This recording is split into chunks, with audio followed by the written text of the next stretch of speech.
नमस्कार, प्लैनेटेक्स में आपका स्वागत है। हमेशा का निवेदन है आपसे, प्लैनेटेक्स को सब्सक्राइब करें, बेल आइकन को जरूर दबाएं, हमारी वीडियोस को लाइक करें और फ्रेंड्स एंड फैमिली के साथ शेयर भी करें। दोस्तों, आज थोड़ा जियो पॉलिटिक्स से अलग हट करके जो है एक चर्चा करते हैं इंडियन एयरफोर्स के बारे में। इंडियन एयरफोर्स ने एक न्यूज़ आ रही है सरकार की तरफ से, इंडियन एयरफोर्स की तरफ से कंफर्म नहीं है ये, बट डिफरेंट सोर्सेज से जो है एक न्यूज़ आ रही है कि इंडियन एयरफोर्स का जो एक MRFA multi role fighter aircraft का टेंडर चल रहा है, पिछले 5 सालों से वो उसमें चल रहा है। पता नहीं उसमें क्या हुआ है क्या नहीं हुआ है, फाइनल नहीं हो रहा है, ना टेंडर फ्लोट हो रहा है, ना उसके मतलब कि जो है आगे कोई प्रोसीजर्स बढ़ रहे हैं। तो उसमें एक इनफैक्ट मैं बताऊं तो ये फाइटर एयरक्राफ्ट या सबमरीन या और इस तरह की चीज़ें होती हैं, उनको आप टेंडर से, सरकारी टेंडर के तरीके से नहीं खरीद सकते। ये L1 का मामला ही नहीं है। सबसे पहले होता है कि आपकी जो है स्पेसिफिक रिक्वायरमेंट है, वो कोई 1-2 एयरक्राफ्ट ही कोई फॉल्ट मैंने वो करेगी और पूरी तरह से तो कोई नहीं करेगी। आपको ये देखना है कि आपके लिए मोस्ट सुटेबल कौन है एंड देन उसके साथ आप निगोशिएट करके प्राइसिंग को कितना कम करवा सकते हैं, इतना ही तक है। ये L1 वाला टेंडर सरकारी तरीके से जो है आप देश की सुरक्षा को जो है में भी इसका इस्तेमाल करना चाहते हैं, it is just not possible. ठीक है, जनरल चीज़ें होती हैं, गाड़ियाँ खरीद रहे हैं डिफेंस के लिए, मतलब कि उनके लिए यूनिफॉर्म्स खरीद रहे हैं, मास में आप राइफल खरीदते हैं, वो सब चीज़ें चलती हैं। बट हाईली क्रिटिकल जो है आपके एयरक्राफ्ट्स हैं, मतलब कि जो है सबमरीन्स हैं, शिप्स हैं नेवी के, इन सबों में यदि आप वही सरकारी तरीका जो है टेंडर का और L1 का लेकर चलेंगे तो आपकी तो दुर्दशा होनी ही होनी है। और वही एक्चुअली एयरफोर्स के साथ हो रही है। 2008 में पहली बार उस समय MMRCA टेंडर बोला जाता था उसको। वो टेंडर था 126 मल्टी रोल एयरक्राफ्ट खरीदने का। MMRCA medium multi role combat aircraft बोलते थे उसको। और वो 8 से चलते चलते टेंडर हुआ, फिर 12 में शायद फाइनल हुआ, उसमें राफेल पर मैंने सेलेक्ट हुआ। लेकिन उसके बाद सरकार ने कह दिया कि हमारे पैसे नहीं है कि हम खरीद सकते। पता नहीं पैसे क्यों नहीं है, और पैसे नहीं थे तो आपने टेंडर क्यों किया। दरअसल उसमें हमें लगता है कि वो उसमें जो है सरकार को जो है या लोगों को जो उसमें इन्वॉल्व थे उनको कमीशन नहीं मिल रही थी, इसलिए उन्होंने कह दिया कि नहीं, लेना ही नहीं है, छोड़ दो, नहीं दे रहा, कमीशन नहीं दे रहा तो छोड़ दो इसको, और उन्होंने छोड़ दिया। अल्टीमेटली 2016 में जाकर के जो है मतलब कि जो है सरकार ने, गवर्नमेंट जब मोदी जी की सरकार आ गई तो एक government to government deal direct करके जो है 2 स्क्वाड्रन में 36 राफेल का डील इन्होंने फ्रांस के डसाल्ट टेलीविजन साथ किया।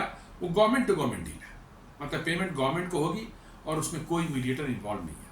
आपने देखा कैसे 2019 के इलेक्शन में पहले जो है कैसे इसका मुद्दा बनाए, राष्ट्रीय सुरक्षा की इतने माने महत्वपूर्ण मुद्दे को अपोजिशन पार्टीज ने किस तरह से गंदी राजनीति करते हुए उन्होंने जो है इसको मतलब एक इशू बनाया, हर तरह के एलिगेशन लगाए।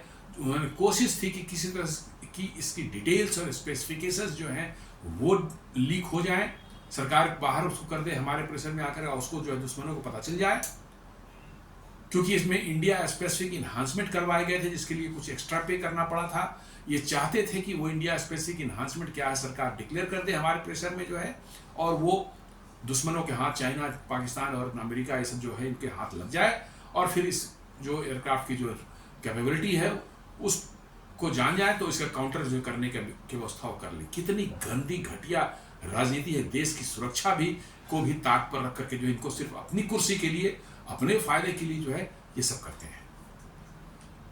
उसी कारण से जो है ये MRFA टेंडर जो है 2019 में से जो 20 से शुरू हुआ है वो लटका हुआ है अभी तक जो है, बिकॉज की सरकार में हर कोई डर रहा है कि हम फाइनल करें नहीं कि एक एलिगेशन आ जाएगा। और वो एलिगेशन कहाँ से आती हैं? जिनके हवाई जहाज नहीं खरीदे जाते हैं वो पैसे दे करके जो है खर्च करके जो है वो एलिगेशन आप पर लगवाते हैं। लास्ट टाइम जो हुआ था वो हुआ था यूरोफाइटर की तरफ से जो है, क्योंकि 2 सेलेक्ट हुए थे टेक्निकल उसमें जो है, यूरो फाइटर, राफाल जो है लोअर प्राइस बिड के वजह से जो है वो उसको मिल गया उसको। यूरो फाइटर ने जो है खर्चे बर्चे करके अपना माहौल बना करके यहाँ पर जो है अपोजिशन पार्टी के साथ जो है उसने जो है राफाल पर अनेक आरोप लगवा दिया कि इसमें किकबैक मिल गए हैं, इसमें ये हुआ है, अंबानी को मतलब इसमें फ़ायदा हुआ है। ये सब वाहियात बातें जिनका कोई सर पर नहीं था, ऐसी बातें की गई। और स्थिति ये हो है कि भारतीय एयरफोर्स की जो है स्थिति अब बड़ी प्रिकेरियस हो चुकी है। ऐसे जो भी कहें ऑपरेशन लड़ लिया इन्होंने अच्छे से जो है, लेकिन इनकी स्क्वाड्रन स्ट्रेंथ जो सैंक्शन है 42 स्क्वाड्रन की, वो घट करके 31 थी, अब घट करके 19 पर आ रही है, 29 पर आ रही है। पाकिस्तान के बराबर आप पहुंचने वाले हैं। तो अभी एक न्यूज़ जो आ रही है कि इंडियन एयरफोर्स ने एकदम बिल्कुल अर्जेंट बेसिस पर इन्होंने कहा है कि हम इस MRFA टेंडर को बाईपास करना चाहते हैं, और बाईपास करके government to government deal direct, जैसे 36 पहले खरीदे गए थे उस से 114 राफेल हम फ्रांस से खरीदना चाहते हैं। और उन्होंने एक्सेप्टेंस ऑफ नेसेसिटी जो है, रिक्वायरमेंट ऑफ नेसेसिटी जो है वो अपनी दे दी है फाइनेंस मिनिस्ट्री को। ये मैंने गवर्नमेंट का कुछ नहीं, नेचुरली है कि ये सब चीज़ें पहले नहीं आती, जब फाइनल हुआ था तभी आता है। जब पिछली बार भी राफेल का जो deal government to government deal हुआ था, जब फाइनल हो गया था मोदी जी वहाँ पर गए और वहाँ से अनाउंस हुआ कि हाँ गवर्नमेंट टू गवर्नमेंट, तभी आता है, ये आती नहीं। लेकिन ये न्यूज़ लीक होकर के आ रही है, इसका मतलब इसके पीछे कहीं ना कहीं तो कोई बात है। Defense.in ये भी एक डिफेंस की मैगजीन है, वो भी मतलब यही बता रही कि IAF seeks 114 Rafale jets in direct deal with France bypassing MRFA tender. मैंने MRFA टेंडर को साइड करो, गवर्नमेंट टू गवर्नमेंट, क्योंकि MRFA टेंडर कभी होने वाला नहीं है। 5 साल से नहीं हुआ तो अब क्या होगा, अगले 5 साल भी ऐसे ही पड़ा रहेगा। तो IAF कोशिश कर रहे हैं कि हम अपनी घटती जो स्ट्रेंथ है इनकी, उनको किसी तरह से जो अरेस्ट करें, रोकें। और इसमें कुछ हद तक IAF भी जिम्मेवार है, और कुछ बहुत ज़्यादा हद तक जो है हमारे बाबूगिरी जो है डिफेंस मिनिस्ट्री में वो जिम्मेवार है। किसी भी डील को वो होने ही नहीं देते, इतने उसमें इफ्स एंड बट्स लगा देंगे, इतने क्वेरी होंगी कि डिसीजन लेने वाला लगेगा कि हमारे सर पर जो है क्या थोप रहा है, सब हम ही पर आरोप सारा ये लगाएगा, सब ये नहीं गलती है। तो इसलिए जो है ये बड़ा इंपॉर्टेंट होता है कि गवर्नमेंट टू गवर्नमेंट डील यदि हो जाता है तो it will be a big boost to the IAF's capability. Operation Sindoor में राफेल ने बहुत बढ़िया प्रदर्शन किया था, बहुत जबरदस्त प्रदर्शन किया था। खासकर इसकी स्कैल्प मिसाइल ने जो है, एयर टू ग्राउंड जो मिसाइल होती है, उसने जो है बड़े बड़े उनके इंस्टॉलेशन जो है, मतलब कि जो है मुरीद के है, चाहे एक मुरीद एयरपोर्ट था जहाँ पर मतलब कि जो है उनका एयरबेस था, जहाँ पर बहुत बड़ा उनका ड्रोन बेस था, उसके अंदर में देखा होगा आपने, बिल्कुल स्क्वायर किस्म का जो है एकदम बिल्कुल गड्ढा, और अंदर जाके ब्लास्ट हुआ है उनके बंकर में जो है स्क्वायर शेप जो है बताता है कि स्कैल्प मिसाइल से हुआ था, बिल्कुल एक्यूरेटली, बिल्कुल बंकर के जस्ट ऊपर जाकर लगा था। और बिल्कुल इसको, क्योंकि जो स्कैल्प मिसाइल है जिसको यूरोप में स्टॉर्म शैडो भी बोलते हैं, 450 किलोमीटर उसकी रेंज है और करीब 400 किलोग्राम का वो पेलोड ले जाता है। बड़े ही एक्यूरेट और बड़ी ज़बरदस्त क्रूज मिसाइल है, वो हवा से लॉन्च करने वाली क्रूज मिसाइल है। ये राफेल ने इस्तेमाल किया था और इससे उनके बड़े बड़े इंस्टॉलेशंस को जो है धूल चढ़ा दी थी। तो ऑपरेशन सिंदूर में राफेल का परफॉर्मेंस देखने के बाद जो है IAF ने डिसाइड किया है कि हमें और राफेल चाहिए, और साथ साथ जो है ये MRFA के थ्रू नहीं, गवर्नमेंट टू गवर्नमेंट डील के थ्रू परचेज होना चाहिए, ताकि ये खटाखट ये काम निपटे। क्योंकि आज आप ऑर्डर देंगे कम से कम 3 से 4 साल के बाद आपको मिलेंगे वो हवाई जहाज, रेडीमेड तो रहते नहीं है ये। और राफेल में ऐसे भी बड़ी लंबी लाइन लगी हुई है, इंडोनेशिया है, इजिप्ट है, कतर है, कई एक देशों ने जो है दे रखा है ऑर्डर्स, तो आपको उसके बाद ही मिलेगा। इनफैक्ट ये गवर्नमेंट की गलती थी, 36 आपने लिया था, आपको फॉलो ऑन में कम से कम 36 और लेने चाहिए थे सेम प्राइस पर, और उस समय ऑर्डर्स भी नहीं थे रफाल के पास में, आपको बड़ी आसानी से जो है कंटिन्यूएशन में जो है मिल जाता हो, अब तक आपके 36 और मिल जाते आपको। लेकिन यही कहते हैं कि सही वक्त पर डिसीजन नहीं लेना, ये कितना खतरनाक हो जाता है ये इससे पता चलता है। 36 आपने ले रखा था और फॉलो एंड ऑर्डर का प्रोविजन आपने कर रखे थे उसमें, 36 को और ले लेते तो शायद इतनी क्रिटिकल सिचुएशन नहीं होती। तो अब इंडियन एयरफोर्स बोले IAF has strongly pitched for a government to government deal with France to procure more Rafale fighters under its long pending project to acquire 114 multi-role fighter aircraft in which the bulk of the jets are supposed to be manufactured domestically with foreign collaboration। मतलब कि MRF tender में foreign collaboration के साथ जो है आपको ज़्यादातर उसमें कुछ बन करके आते और ज़्यादातर यही मैन्युफैक्चर होते। अब इसका थोड़ा माहौल भी पहले राफेल रिलक्टेंट था इसमें काफ़ी कि भारत में बनाने के, अब लेकिन इसका माहौल कुछ बन रहा है। अभी रिसेंटली आपने बाद में डिस्कस करेंगे हम लोग, बट अभी बताता हूँ थोड़ा सा।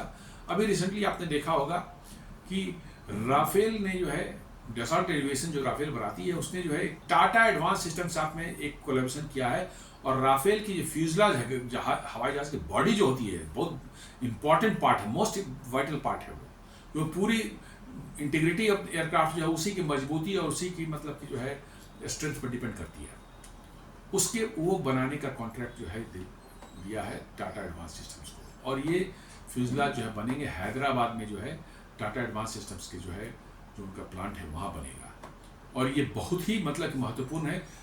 अब यदि एक जहाज का इतना बड़ा चीज सेक्शन यहाँ बन रहा है, दूसरा राफेल एक एमआरओ जो अपने M88 इंजन्स हैं उनके MRO maintenance repair and overhaul का जो एक सेटअप जो है वो भारत में बना रहा है जेवर एयरपोर्ट के पास में।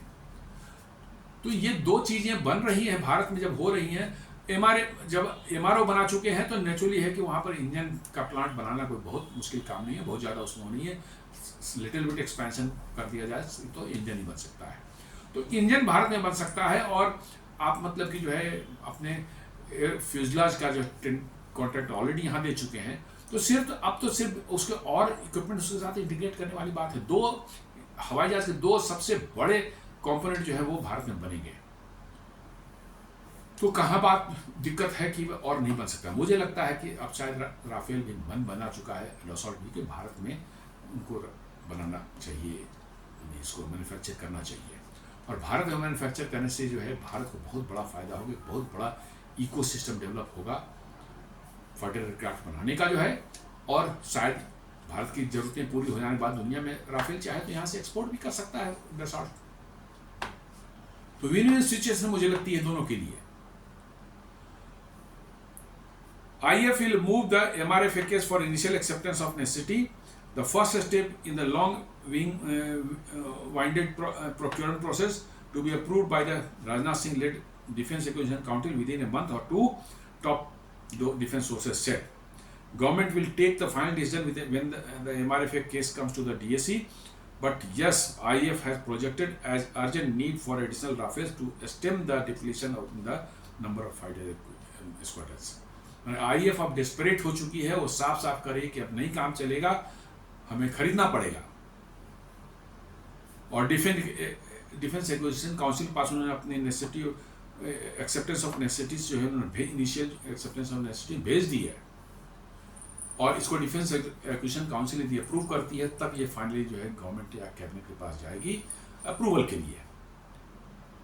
मुझे लगता है कि अब शायद गवर्नमेंट पास दूसरा कोई उपाय नहीं, क्योंकि आपकी इंडिजिनस प्रोग्राम जो तेजस MK-1A ये डिले हो चुका है अमेरिका की बदमाशियों की वजह से, जो है जी ने जो है इंजन डिले कर रखा है पिछले 2 सालों से। और आपका तेजस MK-2 इसके लिए इंजन की डील जो है जो इंडिया में बनने थे 80% ट्रांसपोर्ट टेक्नोलॉजी के साथ में जो है जी का अगेन G414, इसमें भी जी नखड़े दिखा रहा है। इनिशियली $1 बिलियन पर डील हुई थी, अब वो कहता है कि नहीं $1.5 बिलियन लेंगे, उस पर भी नखड़े हैं उसके। तो आपके ये प्रोग्राम भी अटकने वाला है। इनफैक्ट अमेरिका पर भरोसा करना ही अपने आप में इतनी बड़ी बेवकूफ़ी है कि कोई लेमैन भी जो अमेरिका पर भरोसा न करे। कैसे इस सरकार ने और कैसे इंडियन एयरफोर्स ने जो है उस इंजन पर भरोसा कर लिया। इससे बढ़िया तो आपको भाड़ में या सर टेक्नोलॉजी और ट्रांसफर आपको जो खरीद लेना चाहिए, राफेल के M88 इंजन खरीद लेते हैं यहाँ पर, उसी से आप डबल इंजन का प्लेन बना सकते, हवाई जहाज बना सकते थे। राफेल जब 2 इंजन से कमाल की परफॉर्मेंस देता है तो क्या हम जो 2 इंजन का बनाएंगे तो नहीं देगा वो? हम फिर सिंगल इंजन चक्कर में पड़ कर क्या वही F414 और पहले F404 के चक्कर में पड़ करके जो है अपना सत्यानाश कर चुके हैं। लेकिन यहां पता नहीं लोगों को समझ में नहीं आती। अमेरिका पर भरोसा जब जब भी किया है भारत ने, अमेरिका को गच्चा दिया, बीच में छुरा भोंका है उसने। और अभी भी आप देख रहे हैं कैसे टैरिफ लगा के भारत को की ऐसी तैसी करने पर तुला हुआ है अमेरिका। आप ये गलत समझ रहे हैं। वहां के सबसे बड़े इकोनॉमिस्ट जो हैं, जेफरी सैक्स, जो कोलंबिया यूनिवर्सिटी में इकोनॉमिक्स के प्रोफेसर हैं, उन्होंने साफ साफ कहा कि भारत पर अमेरिका पर भरोसा करना अपने आप को धोखा देने के बराबर है। उन्होंने साफ कहा कि अमेरिका को कभी भारत के इंटरेस्ट से, भारत की के वेलबींग से कोई मतलब नहीं है। और यदि आप अमेरिका पर भरोसा कर रहे हैं तो आप अपने पैर पर कुल्हाड़ी मार रहे हैं। और उस पर आपने इतने क्रिटिकल चीज के लिए, फाइटर एयरक्राफ्ट की इंजन, आपका इंजन रोक देगा, आपका सब कुछ बंद हो जाएगा। अमेरिका का इतिहास आप उठा देख लीजिए। जब चाहा जिस पर कोई सैंक्शन लगा दिया, जब चाहा जिसकी कोई चीज रोक दी, दुनिया को उनको कुछ नहीं बोलती, बिकॉज उनमें पैसे हैं, पावर है। तो उस पर जाते क्यों है भाई? और मैंने जाकर देखा इसमें आईएफ की गलती की। उन्होंने 404 इंजन आईएफ ने ही चूज किया था। 414 भी आईएफ की प्रेफरेंस थी। भाई आपको मालूम है कि अमेरिका धोखा देने वाला है, क्यों आप अमेरिका पर डिपेंड कर रहे हैं? इन लोगों को कहा ना कि भारतीयों में एक बहुत बड़ी मैंने वही कि अमेरिका का नाम सुनते आहा क्या उनके अंदर में एक जाग जाता है कि बल लगता है अमेरिका ना हो गया, क्या हो गया, बस अमेरिका से हम जुड़ जाएं, अमेरिका से हमारा कुछ संपर्क बन जाए, हम मोक्ष मिल जाएगी। यही बात ही होता है। इतनी ज्यादा अननेसेसरी वैल्यू देना अमेरिकन को और अमेरिका को जो है, इट इज सिंपली नॉनसेंस। मैं साफ बात बोलता हूं, कुछ भी नहीं अमेरिका में। टेक्नोलॉजी कुछ बना लिया, दैट्स ऑल। आपने जिस टेक्नोलॉजी में हाथ डाला वो आपने भी बना लिया। जिस भी टेक्नोलॉजी में बनाने के लिए आप भिड़ गए, आपकी सारी की सारी मिसाइल टेक्नोलॉजी आपकी अपनी ओन डेवलप्ड है। Nobody is help you. ISRO का डेवलपमेंट ले ले, किसी ने भी धेले बराबर का हेल्प भारत को नहीं किया। इसमें आपने खुद क्रायोजेनिक, जब आपका बैन लगा दिया गया था क्रायोजेनिक इंजन पर, आपने खुद क्रायोजेनिक इंजन बना करके आज उसी से आप सेटेलाइट लॉन्च कर रहे हैं। अभी 2 दिन पहले मैंने वीडियो बना के बताया था ना कि अमेरिका की कम्युनिकेशन सेटेलाइट है ब्लॉक 2 ब्लू बर्ड, जो कि 6500 किलोग्राम का हेवी सेटेलाइट है, वो इसरो अगले कुछ 2-3 महीने में लॉन्च करने जा रहा है। कैसे? आपने खुद बनाया। यहाँ नहीं, अरे अमेरिका से हम नहीं कुछ लेंगे तो हम तो कुछ बर्बाद हो जाएंगे, हमको कोई वैल्यू नहीं देगा। अमेरिका टेक्नोलॉजी, अरे कुछ नहीं अमेरिका टेक्नोलॉजी भाई। क्या टेक्नोलॉजी अमेरिका की? क्या फ्रांस का राफेल नहीं उड़ता? मैं तो कहता हूँ F-35 से बेहतर है, बेहतर परफॉर्मेंस देता है, वो बेहतर परफॉर्मेंस देता है बिल्कुल। F-35 तो आपके यहाँ त्रिवेंद्रम में जो है 40 दिन पड़ा रहा, कोई ठीक ही नहीं कर पा रहा था। अभी अलास्का में क्रैश हुआ है, फिर यही जैसे यहाँ उतरा थी इमरजेंसी कंडीशन, वैसे जापान में इमरजेंसी कंडीशन उसको उतरना पड़ा। तो क्या हवाई जहाज है, क्या है?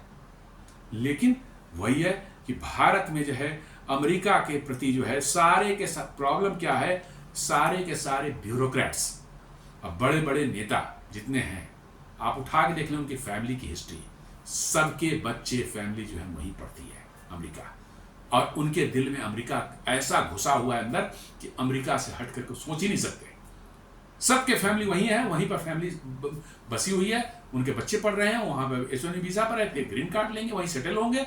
इसलिए अमेरिका के लिए हाय हाय हाय हाय करते रहते हैं। ऐसे लोगों को सरकार से लात मार के बाहर करना चाहिए बिल्कुल। तो आपको पता है कि आपको धोखा देने वाला है वो, और आप फिर उसी के पास जा रहे हैं। और ये सभी होता है, यही बाबूज जो बच्चे उन्हीं के बच्चे वहां पढ़ रहे होते हैं। बड़े बड़े IAS IPS ऑफिसर जितने हैं बैठे हुए हैं, बाबूगिरी करते हैं, उन्हीं के बच्चे वहां अमेरिका में पढ़ रहे हैं। और ये सब वही करते हैं कि ताकि अमेरिका पर आपकी डिपेंडेंसी बनी रहे। जब चाहे अमेरिका आपकी लगाम खींच दे, जब चाहे अमेरिका आप चाबुक चला दे आपका, ये वही करते हैं, वही बाबू है। उन सारों को सारों लात मार के निकालने की जरूरत है वहां से, तब जाकर के चीज सुधरेगी। साहब आपकी स्क्वाड्रन घटती जा रही, 29 पर आ रहे, पाकिस्तान के बराबर हो जाएंगे, कल को कहेंगे बांग्लादेश के बराबर हो जाएंगे। तमाशा बना रखा है इन लोगों ने।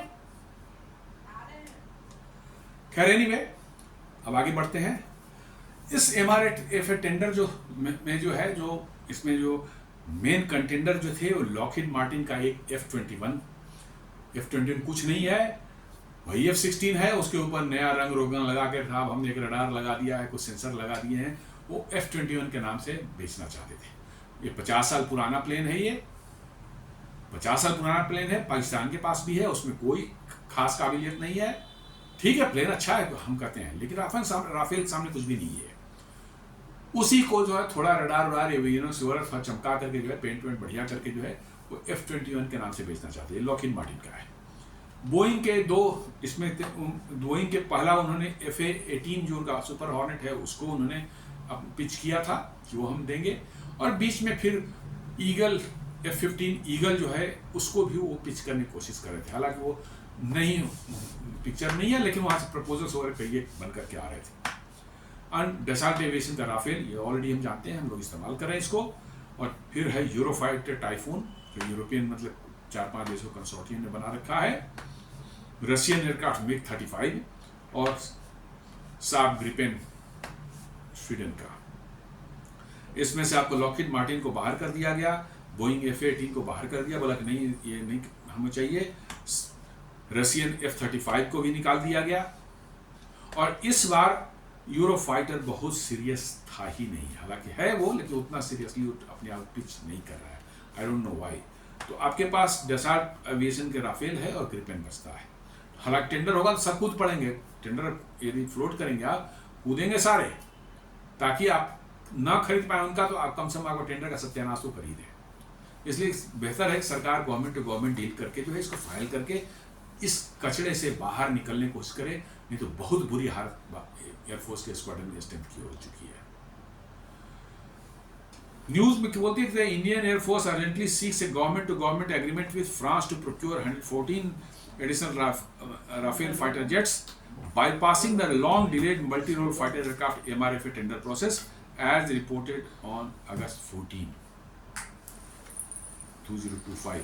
मतलब आज ही ये सुबह ये न्यूज आई है निकल करके। Acceptance IF is expected to submit an acceptance of necessity proposal to the Defence Acquisition Council by 2025, paving the way for final government approval। Acceptance of necessity जो है वो डिफेंस एक्विजिशन काउंसिल को जो है submit कर दिया जाएगा अक्टूबर तक, और आगे का रास्ता इससे साफ होगा। मेरा कहना है कि एक्सेप्टेंस ऑफ नेसेसिटी ही अभी तक आपकी नहीं बनी है। आप करें कि अक्टूबर तक आप उसी को देंगे, कब तक डिसाइड करेंगे आप इसका? भाई आपको लेना है तो आप एक्सेप्टेंस ऑफ नेसेसिटी तो बना के रखेंगे, तभी तो आप टेंडर करेंगे, चाहे कुछ भी करेंगे। मुझे ये बात समझ नहीं आती कि आपको यदि लेना है, खरीदना है, तो आप उसके प्रिलिमिनरी प्रोसेसेस जो हैं उसको पहले से करके रेडी तो रखेंगे। कागज पेपर वर्क रेडी कर रखेंगे, ठीक है, नहीं अप्रूवल होगा, नहीं होगा, पड़ा रहेगा। लेकिन नहीं साहब, अब आ गया, सर पर आ गया, तब हमें बैठेंगे एक्सेप्टेंस ऑफ नेसेसिटी बनाएं। अरे अब तक क्या कर मुआ मुही बात कर रहे थे, क्या भरबल बात हो रही थी? कमाल का है।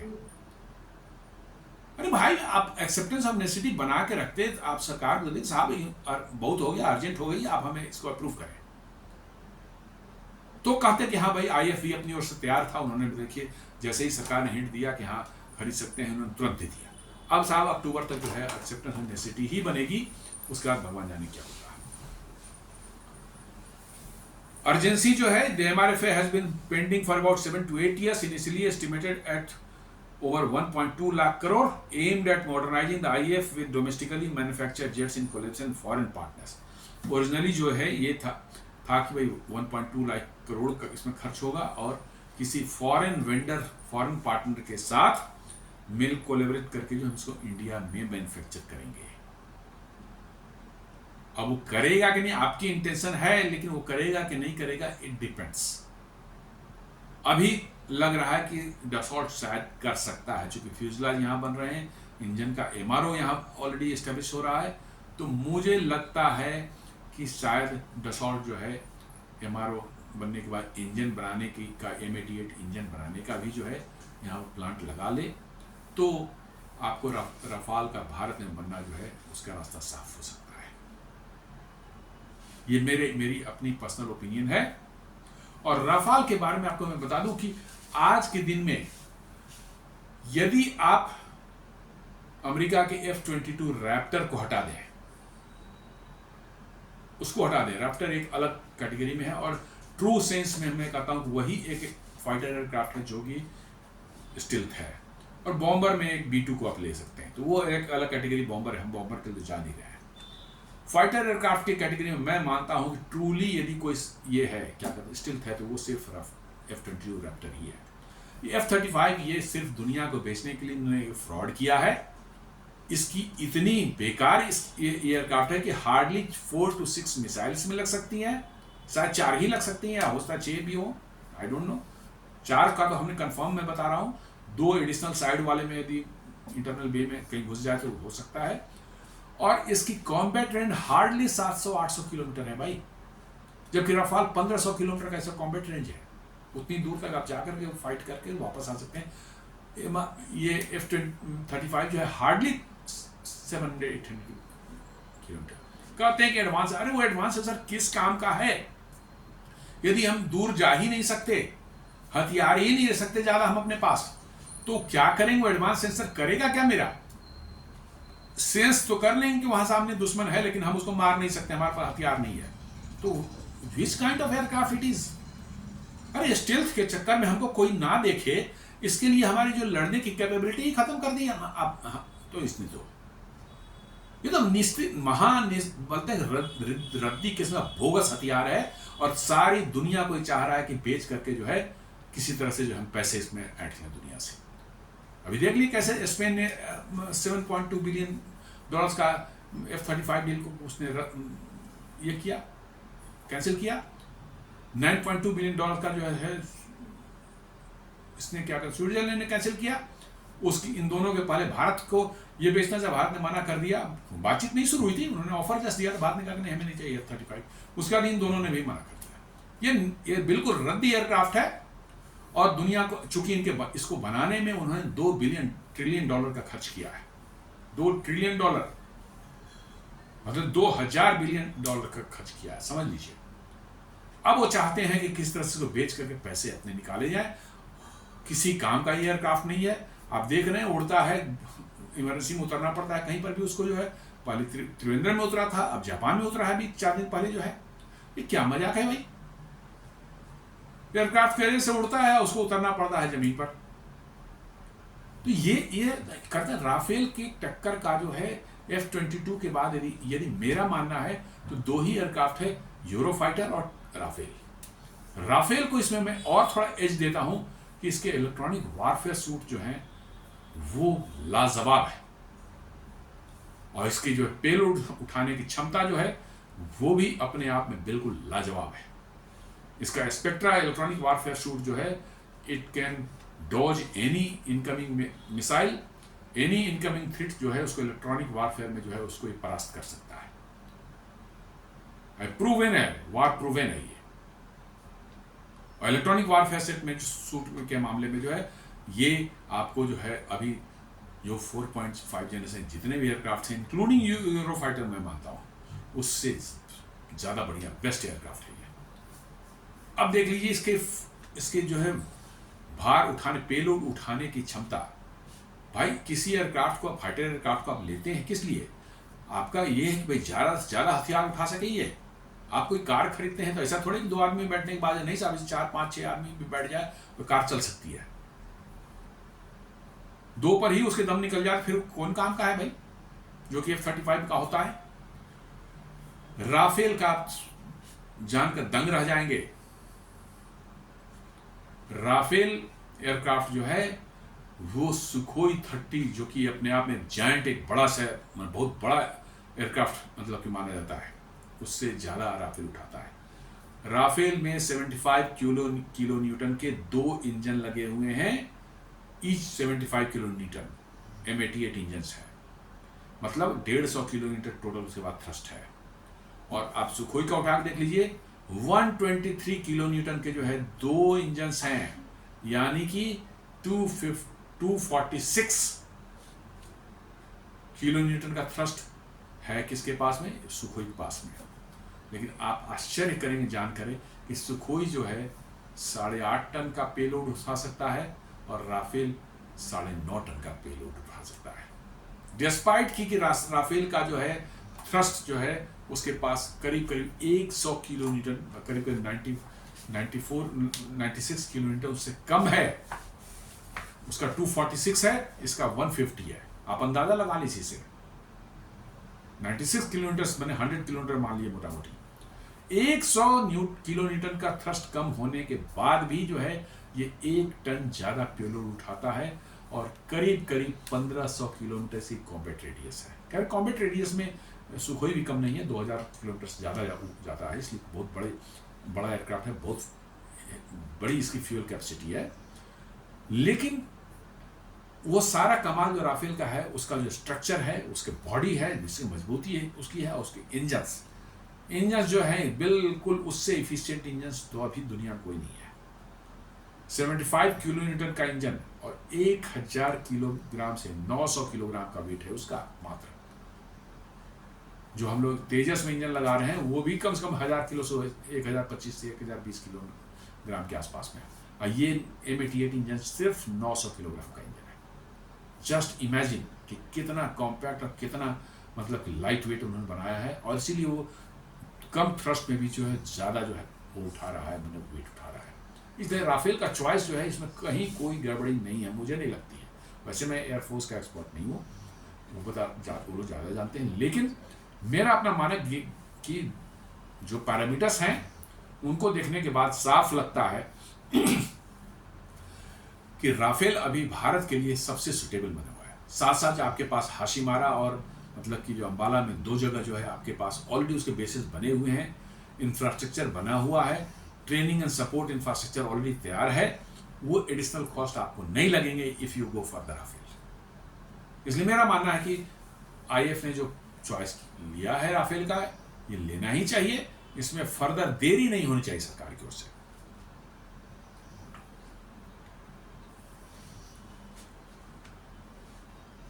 ये तो खैर 2022 की पुरानी न्यूज है, उस समय चलती थी जो MRFA टेंडर जगह चला है, IAF to acquire 114 jets for 1.5 lakh crore, 96 of them to be made in India. 2022 की है ये सब, उसी समय की न्यूज है। Why the government to government deal? Because की जो है फ्लीट क्राइसिस हो चुकी है, आपकी 31 स्क्वाड्रन तक आ गई है, और जो कि और फर्दर जो है 29 तक जाने वाली है।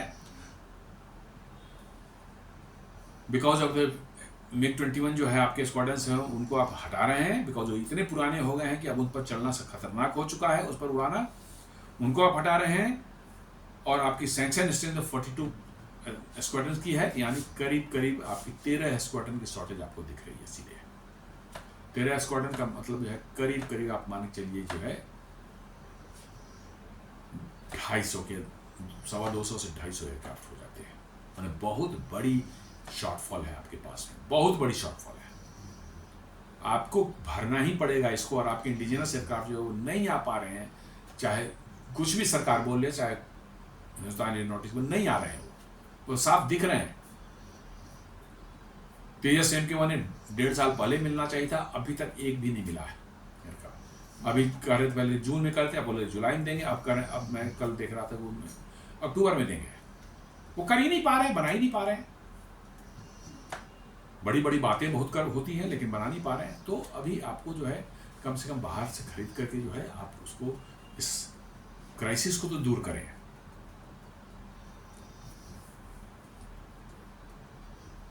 वही एक बता रहा है कि IAF will have almost the same number of fighter squadrons as Pakistan Air Force and it can get worse, उससे भी खराब हो सकता है। सोचिए कितनी मैंने शर्मिंदगी वाली बात है कि आपके स्क्वाड्रन स्ट्रेंथ पाकिस्तान से भी कम हो जाएं, जबकि आपको 2 फ्रंट पर लड़ना है, चाइना से इधर भी लड़ना है। और सरकार जो है इतने दिनों से सोई हुई है। 36 राफेल लेने के बाद से वो भी हो गए कितने दिन, 2016 में डील किया था, 9 साल अभी भी हो गए हैं उसके। भाई फॉलो ऑन ऑर्डर कर देने चाहिए थे। इतने हंगामे राफेल पर हुए, फाइनली एयरफोर्स सुप्रीम कोर्ट में जो माफ़ी मांगनी पड़ी अपोजिशन को जो है। भाई आप ले लेते, फॉलो ऑन ऑर्डर कर देते, क्या दिक्कत थी? पैसे की कमी नहीं, इतने पैसे आप कहाँ खर्च कर रहे हैं, तो एयरफोर्स के लिए खर्च करने में कौन सी दिक्कत थी? लेकिन बस यहाँ तो हर चीज़ को जब तक हम लिंगर ना करें, उसको क्रिटिकल नहीं, क्राइसिस में नहीं पहुँच जाए, भारतीयों की नींद खुलती ही नहीं। हम उस पर R&D कभी नहीं करना शुरू करेंगे जब हम सिचुएशन हमारी अच्छी हो। हम बाहर से लेते रहेंगे, इधर से मांगते रहेंगे, उधर से लेते रहेंगे, काम चल रहा है, चलते रहेगा। हम जानते हैं कि किसी न किसी क्राइसिस में होगा जब दुनिया में जियोपॉलिटिक्स चेंज होगा तो, लेकिन हम अभी से नहीं शुरू करेंगे। जब क्राइसिस आ जाएगी तब जो हम शुरू करेंगे और तब आपाधापी में कुछ बनाएंगे। ये इंडियन माइंडसेट है। मतलब लॉन्ग टर्म विजन है या नहीं है, आई डोंट नो। मुझे लगता है कि है ही नहीं शायद। भाई आपको आगे क्या होने वाला है, आप इतने अमेरिका की इतने अनरिलायबल होने के बावजूद, इतने अनप्रेडिक्टेबल अनरिलायबल होने के बावजूद भी जो है you have gone for opted for the American engines for your aircraft. पता नहीं किस दुनिया में कौन सा मतलब नशा पी करके बैठे रहते हैं लोग। राफेल ने जो ऑपरेशन सिंदूर में बहुत तगड़ा परफॉर्मेंस किया था, ये सब जानते हैं। गवर्नमेंट टू गवर्नमेंट डील जो है फास्टर हो सकती है। कॉस्ट एंड लॉजिस्टिक्स मैंने बताया कि ऑलरेडी अब हमारे पास 2 मतलब बेसेस बने हुए हैं राफेल के, हाशिमारा और अंबाला में, और इससे जो है आपको बहुत बड़ी कॉस्ट सेविंग हो सकती है। आपके लिए एडिशनल लॉजिस्टिक्स एडिशनल वो नहीं करनी पड़ेगी। ट्रेनिंग फैसिलिटी आपके यहाँ है, एक आध और बेस आप बना लीजिएगा बाद में, उसमें क्या। अभी फिलहाल आप जो ऐड करेंगे उन्हीं दोनों स्ट्रेंथ बने पर, यही जरूरत भी है नॉर्दर्न और ईस्टर्न सेक्टर में, यही जरूरत भी है। एक तरफ चाइना, एक तरफ पाकिस्तान है, तो आप इन दोनों बेसिस को थोड़ा एनहांस करके जो है वहाँ पर आप उसको बड़ा बेस बना सकते हैं, एडिशनल फाइटर वहाँ ले करके जो है। तो ये बातें सोचने वाली बातें हैं। आपको यहाँ पर ध्यान देने की जरूरत है कि कैसे हम क्विकली कर सकें इसको।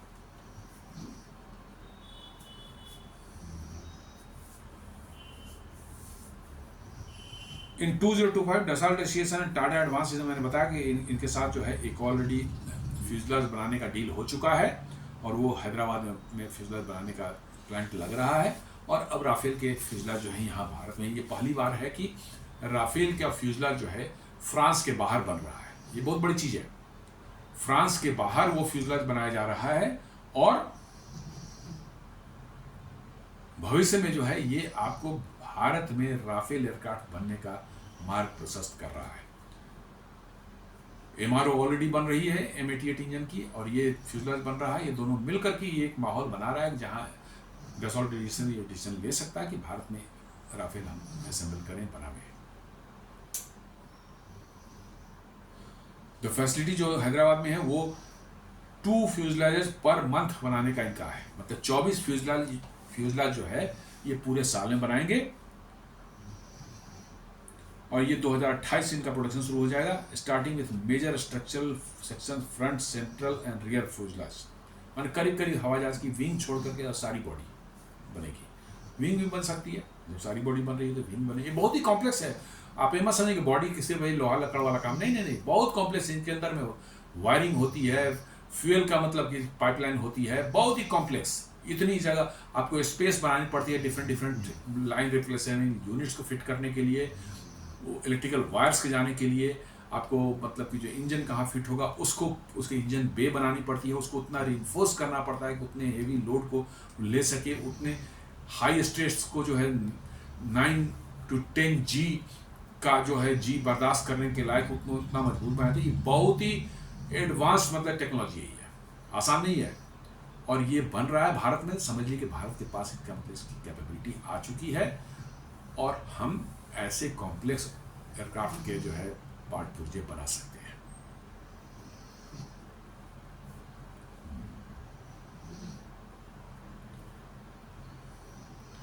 इसके साथ साथ जो है IAF जो है, जैसा बताया जा रहा है कि looking to acquire 2-3 squadrons of 5th generation air fighter jets from foreign sources.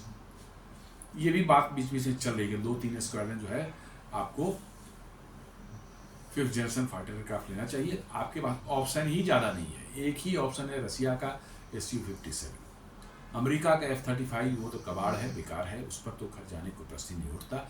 और अमेरिका की अनरिलायबिलिटी जो है वो तो और भी इस पर कह सकते हैं कि एक सोने पर सुहागा चढ़ा रही है। इसलिए अमेरिका तक जाएंगे। आपके पास ऑप्शन दूसरा है चाइना, उसका तो स्थित है भी कि नहीं है, नोबडी नोज। आपके पास दूसरा कोई उपाय नहीं है, रशियन Su-57 पर ही जाना पड़ेगा। रशियन Su-57 मेरा अपना मानना है, जितना मैंने पढ़ा है इसके बारे में, जितना जाना है, पूरी तरह से वो स्टिल्थ है नहीं। और इनफैक्ट F-35 भी पूरी तरह से स्टील्थ नहीं है, और चाइना का J-20 तो स्टील्थ है भी कि नहीं, इसमें डाउट ही है। Su-57 जैसा बताया जाता है, जो डेटा बताता है, और रशिया की तरफ से जो ज़्यादा उसके रडार क्रॉस सेक्शन के आप देखेंगे फ्रंट से जो है वो ठीक ठाक जो है आपको उसमें स्टील्थ दिखेगी, लेकिन साइड से और रियर से जो है उसका क्रॉस सेक्शन बढ़ जाता है। इसका मतलब कि रडार क्रॉस सेक्शन को रिड्यूस करने के लिए जो है फ्रंटल रडार क्रॉस सेक्शन पर उन्होंने काम किया है, काफ़ी काम किया है, उसके रिजल्ट दिखते हैं। बट रियर और साइड के जो है उनका क्रॉस सेक्शन जो है वो बहुत अच्छा नहीं है, वो बहुत अच्छा नहीं है, इसलिए इसको पूरी तरह से स्टील्थ नहीं कर सकते। बट हाँ, इनिशियली आपको स्टील्थ का जो है एक आपको दे सकता है, थोड़ा एडवांटेज जरूर देगा, क्योंकि नॉर्मली फ्रंट से ही लड़ाई होती है, ज़्यादातर चेज में जो है कमी होती है। तो इन चीज़ों को देख करके आपके पास Su-57 के अलावा कोई दूसरा चॉइस बचता नहीं है। Su-57 के साथ एक एडवांटेज है कि आपको रसिया जो है आपको सोर्स कोड भी उस प्लेन का जो है दे देगा। Su-30 MKI में आपने देखा है कि सोर्स कोड मिल जाने से सबसे बड़ा फायदा ये होता है कि आप अपने इंडिजिनसली डेवलप्ड एयर यानी वेपन्स या बाहर की दुनिया की किसी से कोई वैसा हथियार आपने लिया है, उसको बड़ी आसानी से आप उस जहाज में इंटीग्रेट कर सकते हैं। Su-30 MKI जो है वर्चुअली इंडिया का जो है एक टेस्ट बेड बन चुका है। जितने भी मिसाइल बनते हैं इंडिया में, एयर टू एयर मिसाइल या एयर टू ग्राउंड मिसाइल, उसकी टेस्टिंग किस में होती है? Su-30 MKI में होती है। क्यों? बिकॉज उसका सोर्स कोड आपको मिल चुका है। तो उसी तरह से Su-57 का भी सोर्स कोड मिल जाता है, कि बहुत बड़ा एडवांटेज आपको मिल जाएगा। राफेल में अभी तक सोर्स कोड नहीं मिला है, इसलिए आप अस्त्रा मिसाइल जो हैं या रुद्रम मिसाइल जो है उसमें आप इंटीग्रेट नहीं कर पाएंगे। अभी बातचीत चल रही है, उनका क्या ठीक है, देखते हैं, कुछ बातचीत चल रही है, शायद ये MRFA वाला डील हो जाए तो मिल जाए, नहीं तो फिर आपको सिर्फ इम्पोर्टेड हथियार ही उसमें लगेंगे, जो कि बड़ी कॉस्टली अफेयर हो जाते हैं। तो Su-57 का सबसे बड़ा एडवांटेज ये है कि आपको सोर्स कोड मिल जाएगा, और then you will be able to integrate all your indigenously developed weapons in with that. और ये बहुत कॉस्ट इफेक्टिव और बड़ा ही मतलब ये बना, जब थोड़े से चेंजेस हुए नहीं, नया हथियार आया नहीं, आप इंटीग्रेट करते हैं उसमें। या नहीं तो दुनिया में कोई बहुत बढ़िया हथियार की इजराइल वगैरह पास दिखा, उसको मंगाया, आप खुद इंटीग्रेट कर लेते हैं उसमें। आप देखें ब्रह्मोस मिसाइल भारत ने खुद ही इंटीग्रेट किया उसके अंदर में। You need not go for Russia. उसके स्ट्रक्चरल मॉडिफिकेशन जो जहाज में जो है, क्योंकि मजबूत बना था, वो ब्रह्मोस मिसाइल जो सुखोई से लॉन्च होती है 2.5 टन का होता है। वो नॉर्मल किसी हार्ड पॉइंट पे लगाएंगे वो टूट के गिर जाएगा। उसको मजबूत, उसको स्ट्रेंथन करना था बॉडी को। रसिया उसके लिए बहुत पैसे मांग रहा था। भारत ने मात्र 80 करोड़ में जो है उसको अपने यहाँ नासिक प्लांट में ही जो है करके, अब देखिए ब्रह्मोस मिसाइल अब उससे फायर हो रही है। बिकॉज सोर्स कोड आपके पास में था, तो BrahMos could be integrated with that. नहीं होता तो कभी नहीं हो सकता है। इसलिए Su-57 साथ ये एक बहुत बड़ा एडवांटेज है कि आपको सोर्स कोड जो है आपको मिल जाएगा, एंड आप सारे के सारे इंडिजिनस या बाहर के वेपन्स जो है उसका आप इंटीग्रेट कर सकते हैं। स्टॉप गैप अरेंजमेंट में यही है कि 40 से 50 5th जनरेशन फाइटर्स जो है, 40 to 60 5th जनरेशन फाइटर्स जो है लिया जा सकता है, और साथ साथ जो है एडवांस मीडियम कॉम्बैट एयरक्राफ्ट जो बन रहा है इंडिजिनसली, उस प्रोग्राम को एक्सेलरेट किया जाए, और राफाल जो है 114 लिए जाए। ये आइडियल सिचुएशन है, जहाँ की इतना होने के बाद जो है आपके एयरफोर्स में जान आ जाएगी, और क्राइसिस वाली सिचुएशन कम से कम नहीं रहेगी। तो दोस्तों, ये था आज का एक छोटा सा विश्लेषण। भारत में जो राफाल के खरीद को लेकर आई थी, कैसे एयरफोर्स चाह रही कि गवर्नमेंट टू गवर्नमेंट डील के तहत 114 राफाल अर्जेंट बेसिस खरीदे जाएं, क्योंकि भारतीय वायुसेना की जो स्क्वाड्रन स्ट्रेंथ है डे बाई डे कम होती जा रही है। 31 पर है, 29 पर जाने वाली है, जो पाकिस्तान एयरफोर्स के बराबर हो जाएगी, which is very critical situation. तो उसको देख लेकर के जो है ये कदम उठाए जा रहे हैं, देखें क्या होता है। उम्मीद करता हूँ ये वीडियो आपको पसंद आएगा। आपसे रिक्वेस्ट है कि वीडियो को लाइक करें, फ्रेंड्स एंड फैमिली के साथ शेयर करें, प्लेटेक्स को सब्सक्राइब करें, और बेल आइकन दबाना बिल्कुल नहीं भूलें। धन्यवाद।